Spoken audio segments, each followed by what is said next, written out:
Good evening and welcome to the 429th meeting of the New York Comics and Picture-story Symposium. This is a weekly lecture series on comics, animation, illustration, and other text image work. It's funded by the Will and Ann Eisner Family Foundation and the New School. Our guests tonight are Abigail Susik and Paul Buhle. Paul Buhle has been involved in social movements for at least 60 years. He founded the SDS journal Radical America, the Oral History of the American Left project at NYU, has taken part in many failed but semi-historic movements, and has been reinvented, he says, if not reborn, as an editor and creator of radical comic books. And he says he is still a syndicalist. In her wide-ranging research devoted to modern and contemporary art history and visual culture, Abigail Susik focuses on the intersection of international surrealism with anti-authoritarian protest cultures. She is the author of Surrealist Sabotage and the War on Work, 2021, editor of Resurgence, Jonathan Leake, Radical Surrealism and the Resurgence Youth Movement, 1964 to 67, and co-editor of the volume Surrealism and Film After 1941, and Radical Dreams, Surrealism, Counterculture, and Resistance from 2022. Her edited collection, Surrealism and Animation, was published by Bloomsbury this past summer. And tonight, Paul and Abigail will discuss their anthology of writings on comics, cartoons, and popular culture by Franklin Rosemont. That's entitled Surrealism. There's the cover on the screen. Surrealism, Bugs Bunny, and the Blues. Selected Writings on Surrealism and Popular Culture, 1965 to 2008. So welcome, Paul and Abigail. Thanks, Ben. Thank you. And take it away. Okay. If I may speak first. Last year, 2024, was the centenary of the birth of the Surrealist Movement, the Surrealist Manifesto, and so forth. And that was notable in public because literally millions of people across the world went to exhibitions of Surrealist paintings. Enormous in Paris, big in New York, and a whole bunch of other places, including some spots in the global south. So we know that people must have been very interested in the pictures or they wouldn't have gone to see them. We're not really quite sure what else they were thinking about surrealism. It has to be said on behalf of Abigail that there is a documentation of surrealism today, journals and conferences and lectures, such as never been seen before, at least probably not before 2020. So there's a scholarly component for that as well. But when someone sent me a catalog for an exhibit now at the Whitney called the Surrealistic 60s, I realized that there's a good deal of vagueness, confusion, but perhaps even a valuable confusion that takes us back to the 1969 and a famous album titled Surrealistic Pillow. That is to say, surrealism has the capacity to mean everything or nothing, but contrary to that, it also signifies a real social, artistic, and political movement, of which in the US from the 1960s until his death in 2009, Franklin Rosemont, born in Chicago, high school dropout, and animator of the Surrealist group, would be the central figure to sort of understand who he was and how he did this and why his contact, himself and his wife Penelope Rosemont, with Andre Breton and with a wide range of elderly types who'd lost touch with surrealism for 20, 30, or 40 years, bringing them together into something like an artistic cultural movement with some kind of political, radical, revolutionary intentions, but definitely reviving something that seemed to most people to have been long gone. Abigail? Yeah, well, so, there's been a lot of work in recent years on contemporary post-World War II surrealism. For a long time, people said, well, surrealism stops, either when World War II arrives or when Andre Breton dies, the French sort of one of the co-founders of the French surrealist group. He dies in 66. So if it's not World War II at 66. But when we look at the history, particularly of this group, this surrealist group that the Rosemonts, Penelope and Franklin, founded starting in the mid 1960s, really in a way it kind of begins as early as the 1961 or two. They're students at Roosevelt University. And then officially in 1966, they form as a surrealist group. They go over to Paris and they meet the surviving members of the Surrealist group and its newest members who are young as well. And they're having fresh exhibitions, and they come back home to the States and they say, let's form a group. But in a way, the trick for Paul and I has been to think of what is the unique contribution that they make, and let's say a specifically type of American surrealism makes to this broader discourse of what is surrealism. And what we come up with is, particularly in this volume, is that Franklin's very unique vernacular American take, particularly having to do with popular visual culture, as we'll talk about with comics, etc., but other types of popular culture, such as dance and film, even games, wordplay, that is really unique in the entire spectrum of international surrealism over the course of the last 100 years. And you can really get this kind of taste of this idiosyncratic, highly personal, highly American, highly Chicago-esque of ilk of surrealism if you look at, well, as we do Franklin's work, but the Chicago group in general, starting in 66, and it's still going today.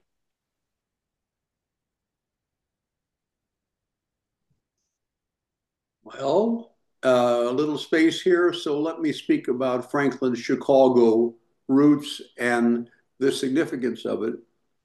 There in the 1910s to 1920s, there was a phenomenon known as the Chicago Renaissance. It was best known for Poetry Magazine and a whole lot of different kinds of artistic activities, but it sort of posed Chicago as a second city of American culture and American avant-garde culture, just as San Francisco did in the 1950s with the Beat movement.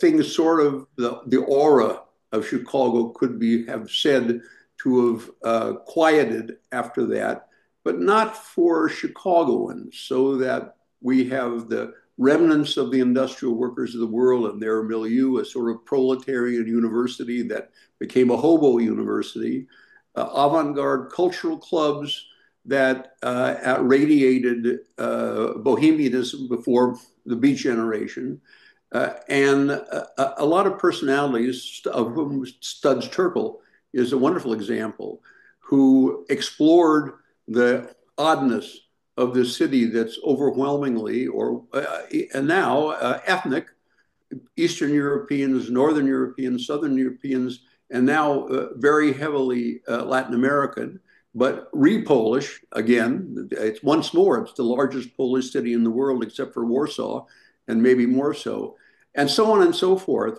of these pulsating cultures, each of which have some kind of left-wing radical element, even if it's not the dominant element, and which in a way, Franklin and Penny as individuals began to explore.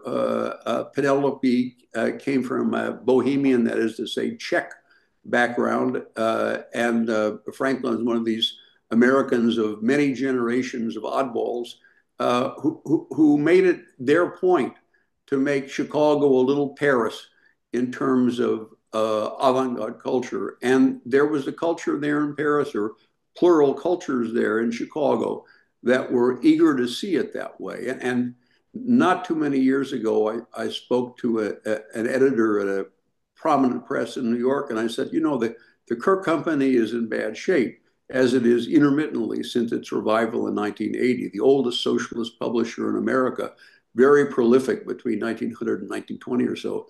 And he said to me, or wrote to me, it would be a shame if the Kirk Company disappeared, because all those titles about Chicago culture, would be threatened to be lost somewhere.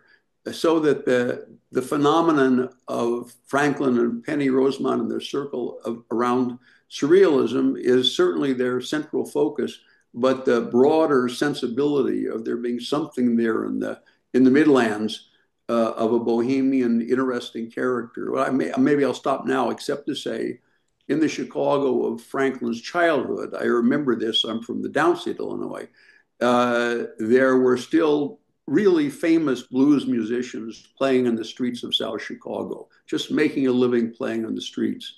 And the clubs had, Muddy Waters and others, the greatest possible blues musicians right there.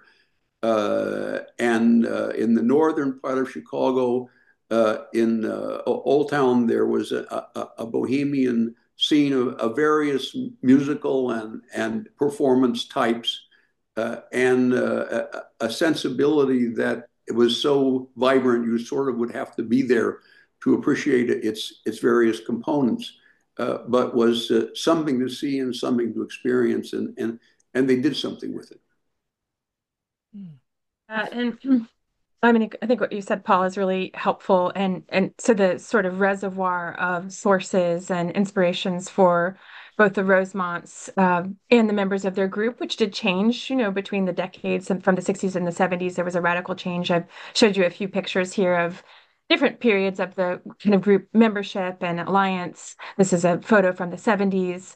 The group was never too big, but collectively, I think that members brought their own interests. So Paul Guerin, who you see leaning on the bookshelf here with the cap on, who you probably know, you've heard of, and who our book is actually dedicated to, because Paul died during the course of our work on the book. And he was a really essential member of the group starting in the later 60s, and he was a renowned blues expert, and just his knowledge of that was just off the charts. And Franklin really, in particular, grew from that, and his love of jazz, which is written about in the book, is also expands from that.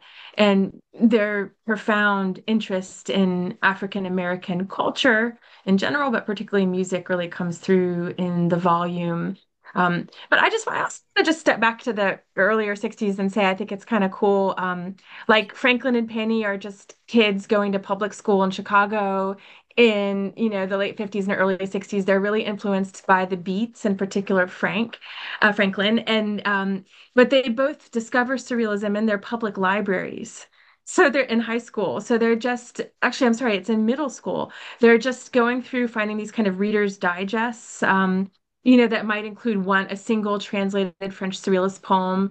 And they see this, and separately, not knowing each other yet, are kind of inspired and want to know what this is. There's a line from a Paul Eluard poem, a French Surrealist poet, that Penelope Rosemont finds that says, "Elephants are contagious." And she just thinks this is hilarious and funny, actually, and weird, from that American mid-century perspective, and it kind of stays with her, and then that for them maps onto the Beat experience. And so it's in the early 60s that Franklin, again not yet knowing his future wife Penelope, who's on the ground here, this is Franklin with collaborator Larry DeCoster, they motorcycle from Chicago over to San Francisco and hang out with the Beat scene and the poets there and the City Lights crew, and those relationships last, until now, basically, right?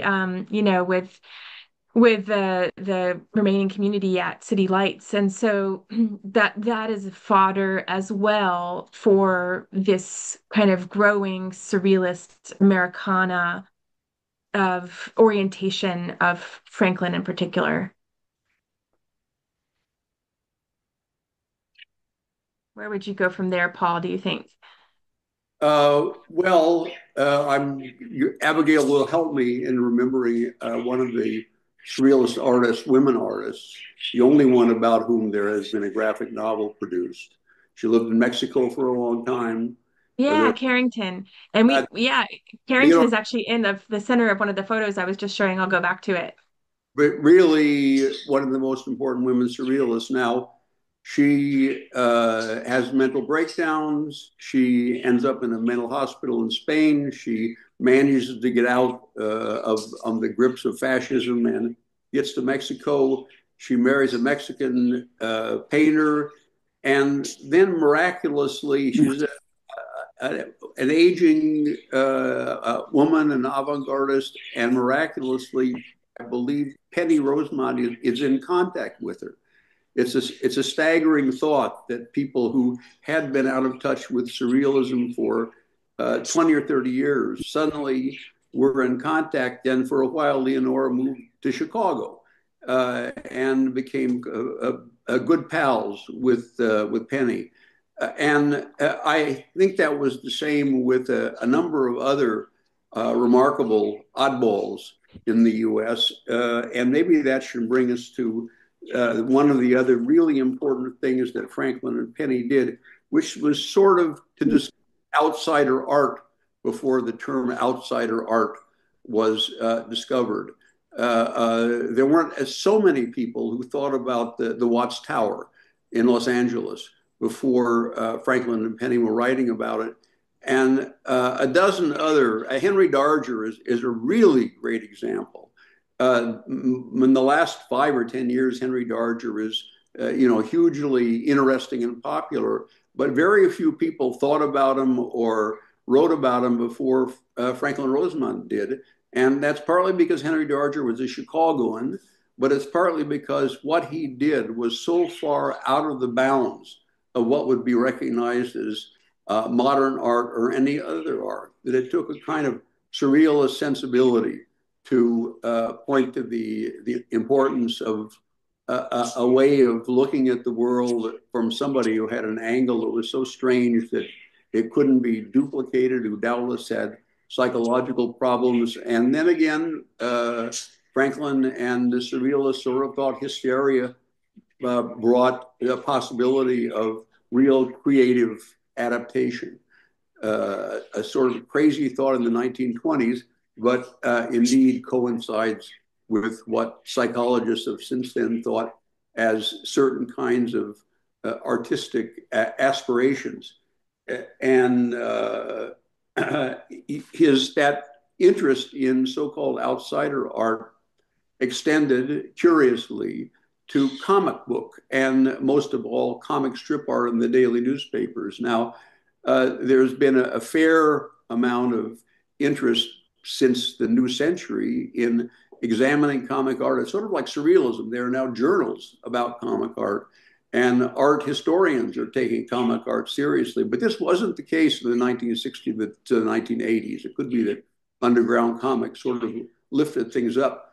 This is a great example, Smokey Stover. I'm not sure it appeared anywhere except the Chicago Tribune. And to tell the truth, I never saw it in color before. But it was a long series of puns and other odd jokes about an off-duty fireman. And there was a quality to it that was inexpressible otherwise. And let's put it this way. In the last 20 years, Krazy Kat by George Harriman, a unique African-American artist, has become the most famous of the famous. Everybody wants to think of him as a great and important artist. Now, the most avant-garde oddballs in American criticism began writing about him in the 1920s, a book called The Seven Lively Arts. But I'm sorry, I got that name wrong. But regardless, to think of it as an art form as opposed to something sort of interesting and strange, to describe it as something which is not only remarkable in itself, but revelatory in some way, was really a contribution which anticipated what comic art critics would be saying in future years. But I also want to mention Basil Wolverton. I don't know if we have an example of him here. A real lunatic, Basil Wolverton, who wrote books for the Watchtower, crazy apocalyptic Christian books for the Watchtower. But when he wasn't being Christian and crazy, drew some of the absolutely craziest art imaginable in the comics, including the great Mad Comics. And then it disappeared in his own curious way. But Franklin could develop a fondness for things that the rest of us found utterly repellent, and that is Dick Tracy, which in any normal sense, including the artist himself, were strictly right-wing. But according to Franklin's oddball interpretation, the inventions of the very conservative Chester Gould had the most interesting characters were criminals who looked funny, looked strange, and did very strange things. And the power of the law was going to come down on them. But as in so many cases, Milton loved the devil the best. It wasn't the angels who were the most interesting. It was the oddballs and criminals who couldn't help themselves or didn't want to help themselves in doing these terrible things. I would only extend this a little bit to animation because this is really Abigail's field. And all I'll say is that for people born in my era, the mid-1940s, before or after by 5 or 10 years, animation, the shows between the films, the feature films, offered so much joy to young people, but also offered moments of revenge against the world of the adults, the mouse against the cat, and so forth. And the wildest forms of expressive art, popular art, and there we see it in front of us, that could be possibly imagined in some way. It's a major American art form that, like the noir films written by some friends of mine I met later before they were put on the blacklist, were stretching the mediums. We're reaching for something that wasn't there in the mainstream of Hollywood, but because by the middle 1940s, Hollywood was at an apex in number of seats sold and receipts and all those things. There was money for everything, including the most oddball things imaginable. Did it sink down to the level of the Flintstones in television? Oh, yeah, I guess so. But in its moments of glory was something spectacular to deal with. And it always seemed to involve unsettling the status quo. Your turn, Abby. Okay. We're kind of moving through these images at random, so we'll see what comes up. But yeah, I mean, so I did recently finish a book on an edited volume on surrealism and animation. I can put the cover up later. Because I had questions about sort of actually related to our book on Franklin, this book we're talking about, because I wanted to know kind of was there a precedent for what Franklin was doing? Because you wouldn't necessarily think that surrealism, which is interested in kind of critiquing the real or going beyond realism as an art form, or just in general being a kind of otherness, you know, a foil to the real, would necessarily be so down with, let's say, consumer culture or, you know, culture that was so popular it seized the attention of, you know, millions around the world. But actually, as probably some of you know, they were even the earliest French surrealist group. Also, in the 1920s, we have surrealist groups in Belgium and in Japan, and very quickly thereafter in what was still Czechoslovakia. And all of these groups exhibit to some degree and to varying degrees, fascination with popular culture, particularly film and animation and comics. And so Franklin and Penelope and the Chicago Surrealist Group do continue that.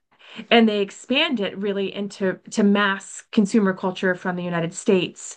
But there is a thread there in kind of the potential of what animation, animated film, in all of its different forms offers us, like the sort of dream world of animation.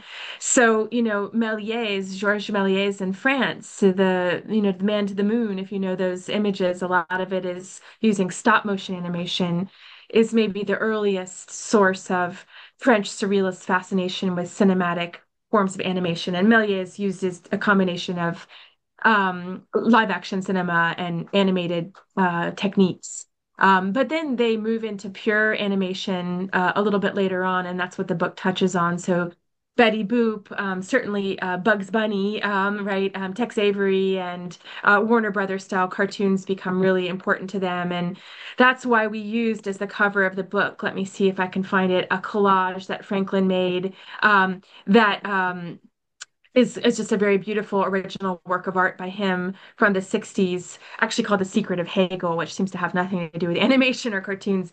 But you can see he's got the Bugs Bunny's patch there. That was Franklin's patch that he wore because Bugs Bunny became for him like an emblem of himself and of his group and his surrealist orientation, which was a playful, critical, possibly dangerously mischievous, sort of sabotaging type of energy that would seek to, take what we get here with capitalism and thwart it from underneath, and in a way that's funny and playful and zany and crazy and in that kind of Bugs Bunny spirit. And so, Bugs became an emblem, a personal emblem for Franklin. And I don't know if I can find it here, but I don't think I have a particular image of this world. But if you may know, in 1976, sorry for the scroll, the group, the Chicago Surrealist group is going strong in the 70s, and they create this huge international surrealist exhibition in a sort of former industrial building in the heart of Chicago. Robert Greene, who's a key member of the group and is really instrumental in creating their exhibition spaces and galleries, makes this happen. And there's a whole realm of the exhibition, which is kind of like a maze devoted to Bugs Bunny. Not much has been written about it, and I don't have a great photo here. I don't think of the realm of Bugs Bunny as it was known, but this marvelous Freedom World Surrealist exhibition, literally with hundreds of works from around the world. Kind of at the heart of it was Bugs Bunny. So it's just a big leap to sort of say, they're not just enthusiasts of animation or comics, um, or other forms of related popular culture. It's not just a sort of fan club situation. It goes deeper than that. I think they were trying, at least Franklin was really trying to find the rebellious spirit hidden in those forms and the spirit that could turn capitalism inside out from within itself. And it's that transformative potential of animation. And I don't know, I would call it the like revolutionary vibe of comics, the kind of resistant vibe, the vibe of subversion that's possible there that attracted him the most, I think. But Paul, you're really the one who knows because you were talking about Franklin about this since the 60s, right? And I'm thinking of cultural correspondence here. I guess I would say, so we don't miss it in this book, which after all is the subject of this conversation, not to miss his intimate, sustained contact with modern dancers, his encyclopedic knowledge of modern dance, but also the participation of modern dancers in the Surrealist movement and what they were trying to express. It's important also to touch upon his close connection with Black jazz musicians, including the MacArthur fellow Cecil Taylor, who I met because Mary Jo Buhle was a MacArthur. I met him in Chicago at an event, and immediately we've been talking about Franklin Rosemont because for this Black genius blues artist, no other critic had reached out so much and understood so intuitively what that particular kind of form of free jazz was seeking to do. That's a remarkable kind of development. So we got Those things, and then something we shouldn't forget from Chicago, which is the industrial workers of the world. Not only what the Wobblies did in organizing, the unorganized, people across all barriers, but especially those who were left out of the AFL, but also the rich culture, the incredible humor, the satirical songs, the range of rebelliousness in the IWW, which has almost never been seen in the AFL or even except at its most radical 1930s moments, the CIO.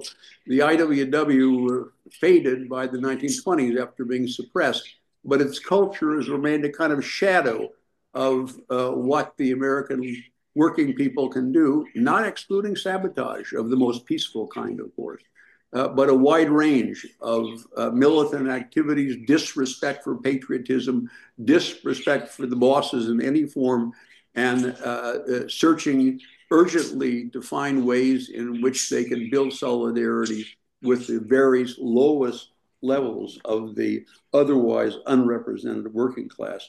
You know, I don't want to leave this previous subject without mentioning Donald Duck, a writer for Radical America, the magazine, when I was still with it until 1973. I wrote an interview with Donald Duck, in which Donald turns out to be a heterodox Marxist and always understood what was going on around him and making a kind of wise comments on how the movements might step forward better. And readers of Radical America, I learned later, kept that issue for years and made lame jokes about it to their roommates who didn't want to hear those jokes anymore because it made such a connection between the popular culture we all loved enormously, despite some attacks, misunderstanding attacks on Donald Duck, of the genius of Karl Marx, the critique of capital through Scrooge McDuck, and so forth and so forth and so on. There's other things in Franklin's writing and life that relate to his father, the leader of the typographical unit in Chicago, and the kinds of newspaper columns they read, the kinds of popular writers that they read and enjoyed of the Damon Runyon type. All this sort of lore of newspaper culture at its apex, and most of all, a subversive quality within it, which ordinary readers really appreciated. But politically, the Chicago Tribune, which I would see as a child in Central Illinois, was the most reactionary newspaper possible.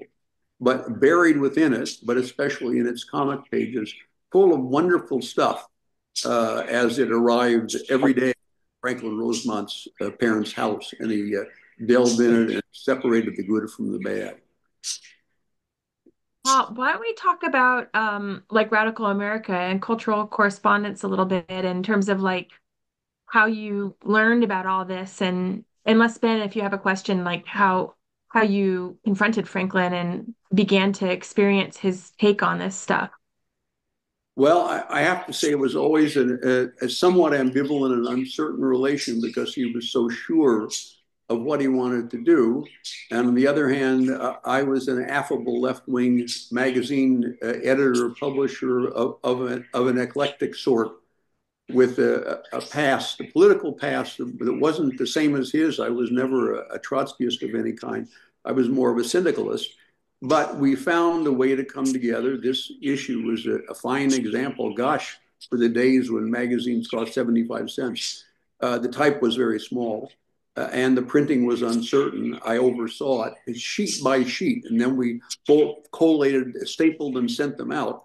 But it represented a way of looking at things.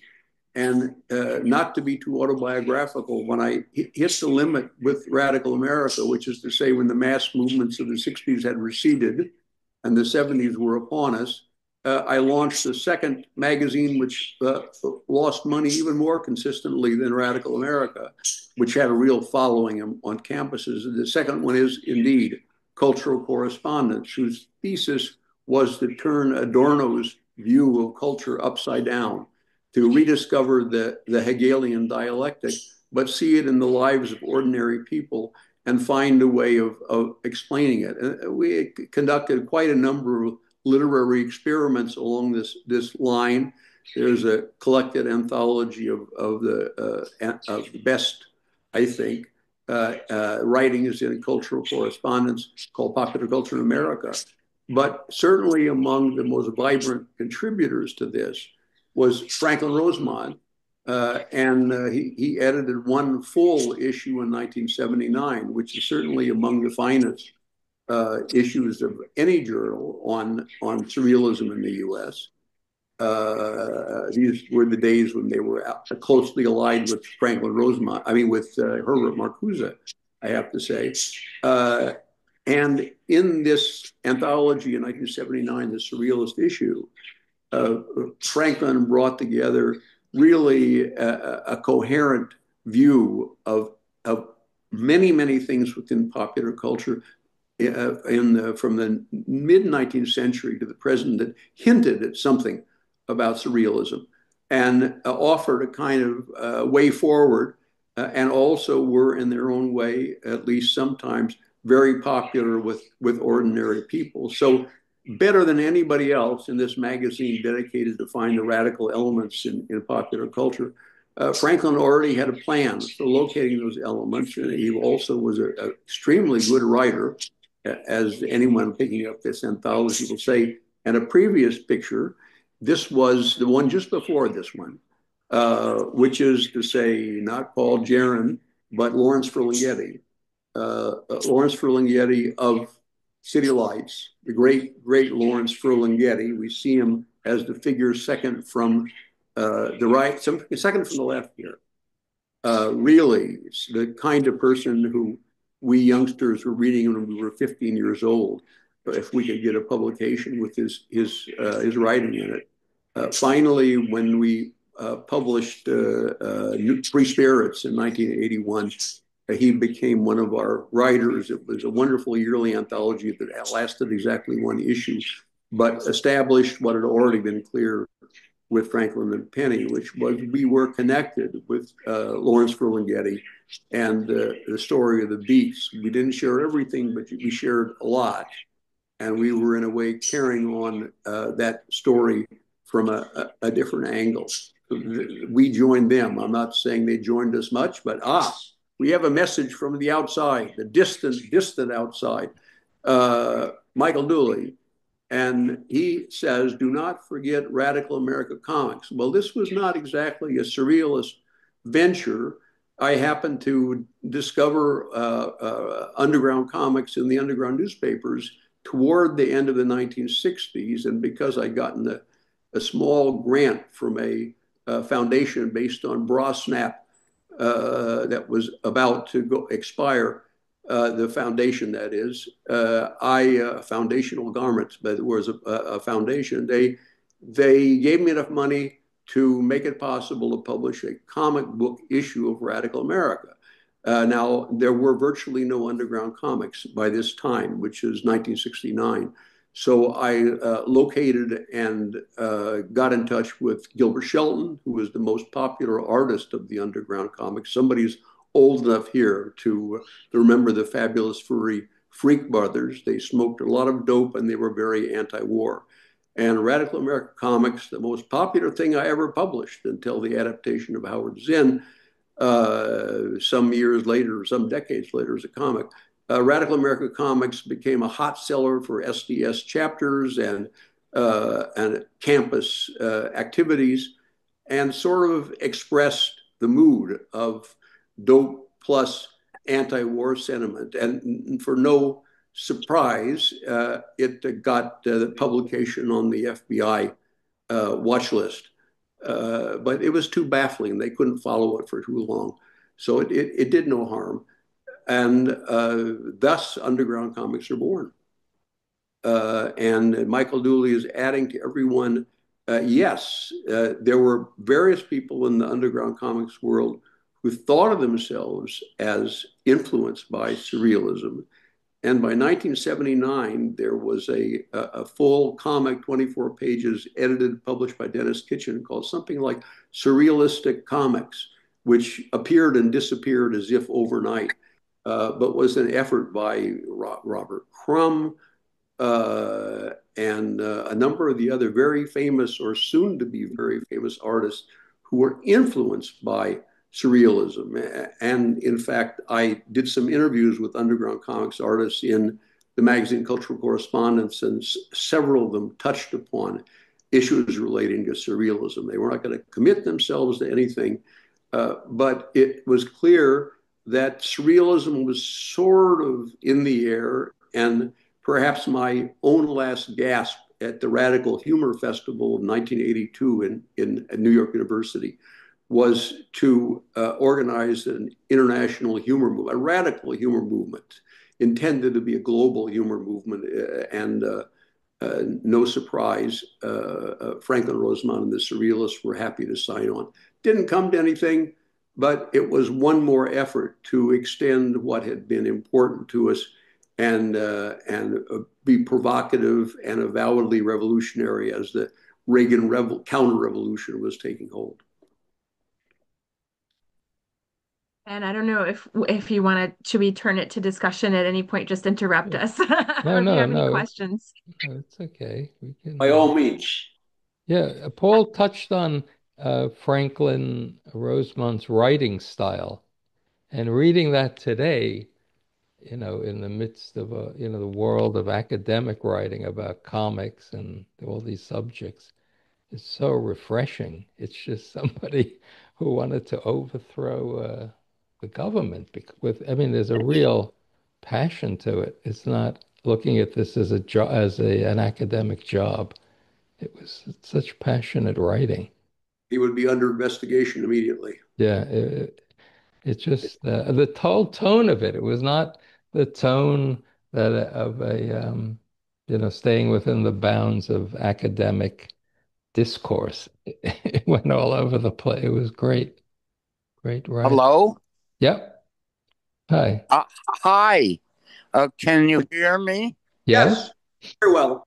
I'm so sorry to interrupt what I think is a wonderful retrospective about the early days of, all that good stuff that happened, the surrealism, the resurgence, all this stuff. I'm Paul Leake. I'm Jonathan Leake's younger brother. I'm a good friend of Abigail. Good.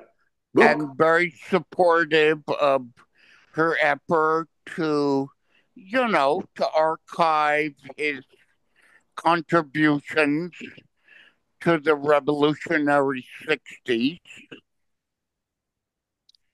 I was a member of the IWW, the Libertarian League,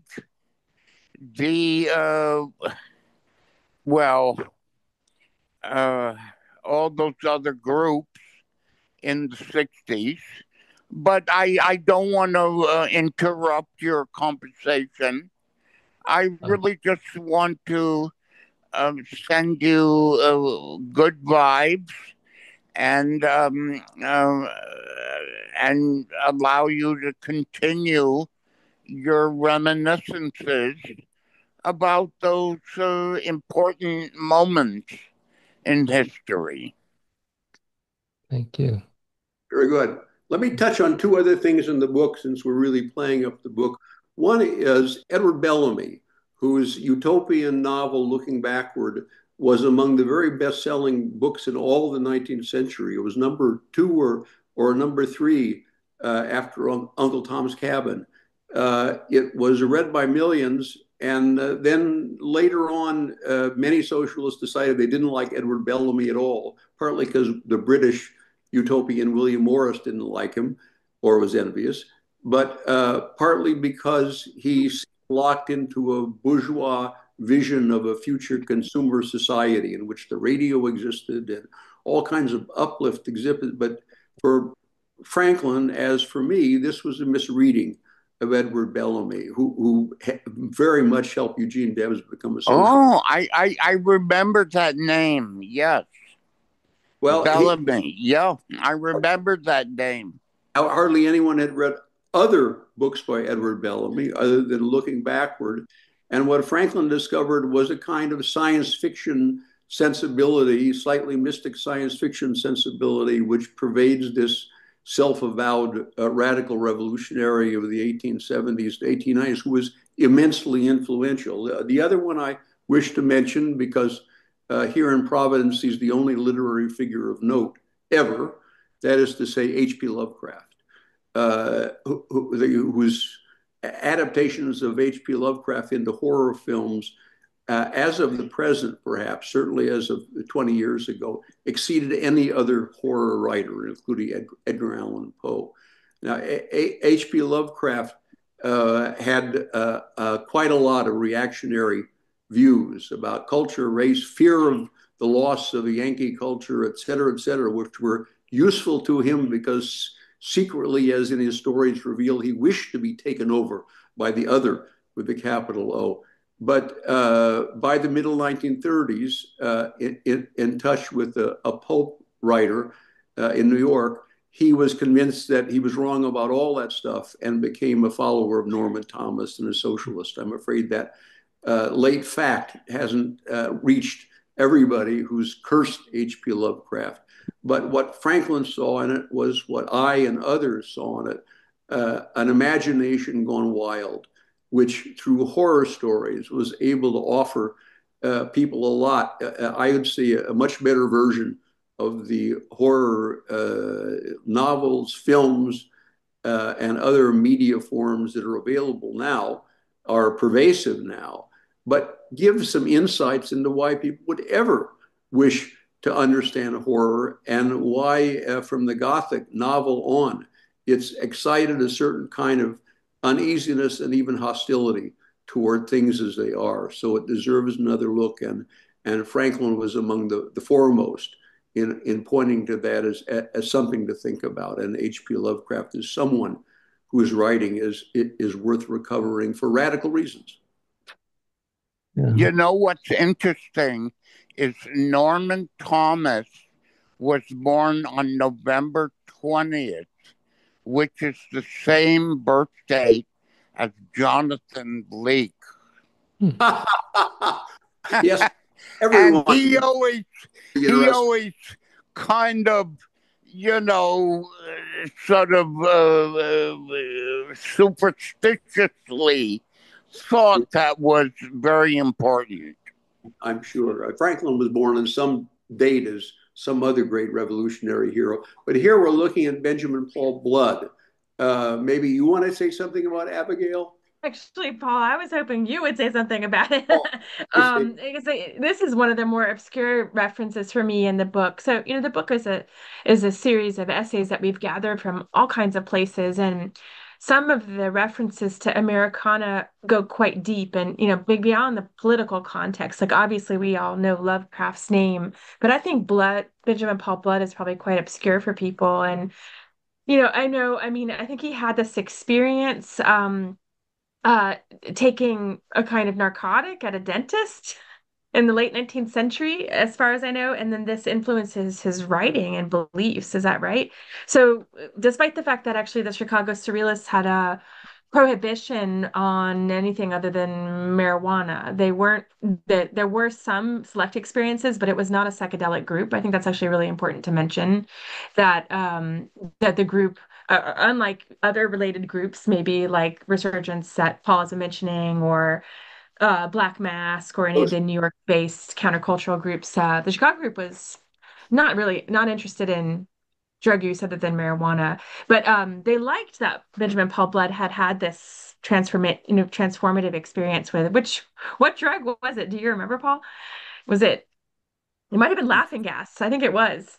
That sounds correct. I agree totally.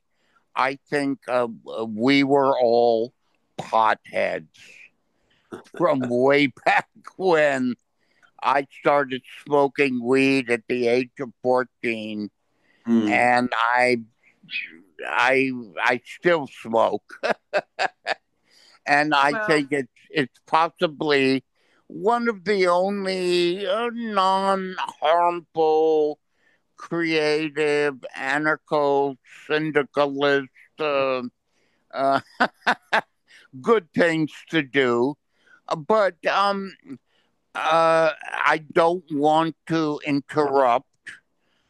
What I think is a very interesting uh, conversation between you and Paul, and so I'm going to sign off. Thank Bye, you. Paul. Nice to see you. Okay, I wonder. Because I think you have a lot of more important things to talk about Running out of the history of surrealism and stuff. I yeah. left the States in 65, traveled around the world, returned in 1980 after an education abroad. So I don't have much to add to what your specifics are about. Okay. Thanks, Paul. Well, I Paul, want will you to. go ahead and talk about Benjamin Paul Blood? Yeah, I think I've exhausted what I could say about Benjamin Paul Blood. They Okay. found a Well, number. this is Wait, just to show. I mean, Franklin is digging deep to find let's be honest, the kind of weirdos or the characters that he relates to that kind of seep out of American culture and don't really sort of fit into any particular narrative. And sometimes they're from political backgrounds, like the IWW, often, as yeah, Paul said. And but other times they're outliers, like Benjamin Paul Blood. I think that. And how this all relates to comics and animation is even more Hey, complicated. But hey, hey, I want to go back to Paul. the anarchist images really quick that I was showing you. Excuse me, one second, Paul, because I think there's a great essay in the book I just want to draw attention to that I think kind of ties a lot of these subjects together, which is this essay on the image of the anarchist in popular culture, in Right. which Franklin is it's a visual culture essay. I'm an art historian, so it's quite noticeably maybe the most art historical thing, if you will, although it's not academic, as Ben reminds us, that he's looking not at the sources that he loves, but in a way of the kind of dross of the American visual imagination and the way that the anarchist has been pictured. And so he's looking at all kinds of newspaper and magazine sources from the late 19th to early 20th centuries, and does this kind of brilliant analysis of the way that the image of whatever the anarchist is, Chicago, elsewhere, has actually informed our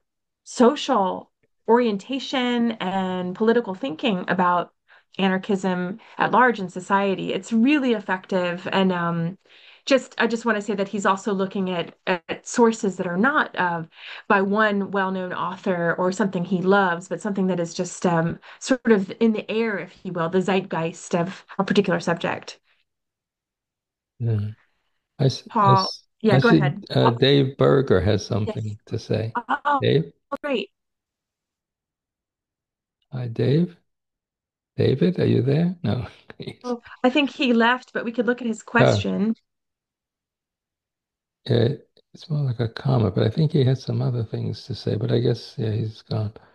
Oh, no, there he is. David, are you there? Um, no, okay. Just that little comment. And what stood out to you from the book, like in the frame of your, there's David, but it just, as I was saying, in the frame of this symposium that you have been doing for so long, like, what was the most striking essay for you? Oh,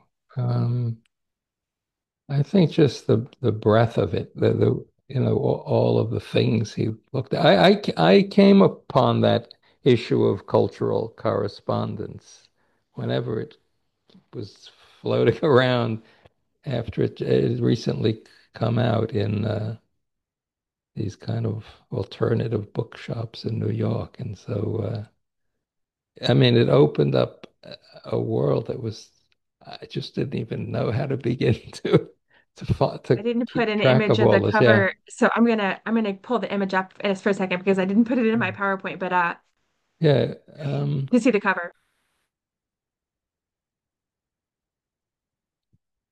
Yeah, but this no, but this idea of somehow subverting or using popular culture to get to people and make people, question what was going on. Also, you can read all these things online. There's a great archive of all the issues, right? I forget what the name of that archive is, but I just spent days looking through the archive, and it's kind of amazing collection of writings. Yeah, there it is. Which is still readily available. I mean, you Yeah, could get the whole PDF online, as yeah, with all the Radical Americas, right? yeah. But I you could think also it's buy copies. yeah. I guess they're still around. Um,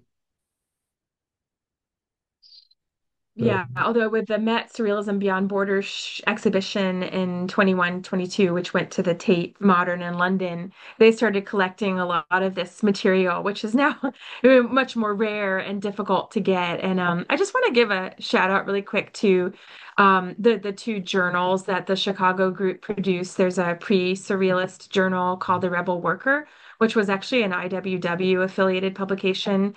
But already there, you see the beginnings of some of this interest in not just Americana, American visual culture, but in comics, cartoons, humor, jokes, pranks, not really animation in this journal, but in this run of is 12 issues in the early to mid 60s, you have the beginnings of it. And then once the group declares itself surrealist after their encounter with French surrealists, they begin publishing this journal called Arsenal, which is there were only 4 issues, but Arsenal is also where we pulled a lot of our texts from. And there were a couple of there, this is the final issue. This is a really big book in a way, even though it's a journal issue. There's a lot of great stuff in there. And other members of the group, which have been many over the decades, some of them have their own areas of enthusiasm, particularly with comics and animation that are significant. And those people contributed along with Penelope Rosemont to our thinking and our text that introduction and our notes about what and what not to include in the book. So there's more there. I mean, and these are all available online too in PDF format. If you just type in the title, you can read the entire issues. yeah, Nick has a comment. I don't know if you want to discuss that or just leave it as the text, but right, there is that William Morris utopian novel. What is that called? News from nowhere. Yeah, News from Nowhere. That's just, Now, we have talked about this, Paul, right? Because I was wondering if you thought what Franklin thought of it, the Morris versus the Bellamy. there's the link. Thank you, Michael.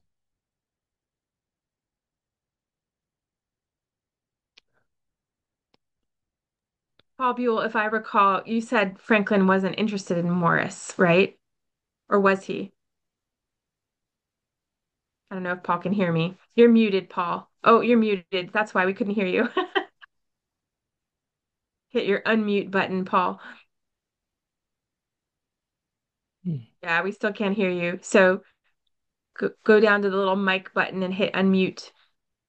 I'm at, Now we I'm, can. I'm at the end here, but I want to mention in the wildly creative mind of Franklin in this book, two other things. They're only exemplary. But one is his lifelong fascination with palindromes, that is, sentences that read the same backward and forward, such as, Eva, can I stab bats in a cave? And others of the same kind. Rats live on no evil star is the title. And who can say what he found in this, but he thought it was a way of opening the mind. And another great example is wrong telephone numbers. He was certain that if you dialed the wrong number, that there would be a revelation of some kind, and had done so himself entirely by accident, or people called him by accident in those golden days of everybody having the same telephones. And it's a commonplace sort of thing, but his capacity to make something very different and remarkable out of these commonplace things is quite unique. and deserves not only reading but ruminating. So, in so many ways, as Ben has suggested, it's a remarkable book, the product of a remarkable mind, and perhaps we could leave it there. Okay. Thanks. All right, everybody. Thank you. Goodbye. Yeah.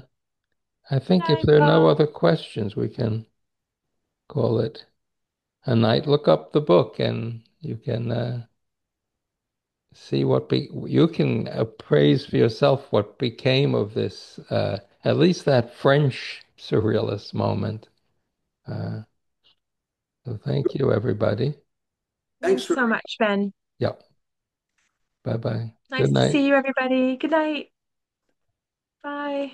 Bye-bye. Thank you.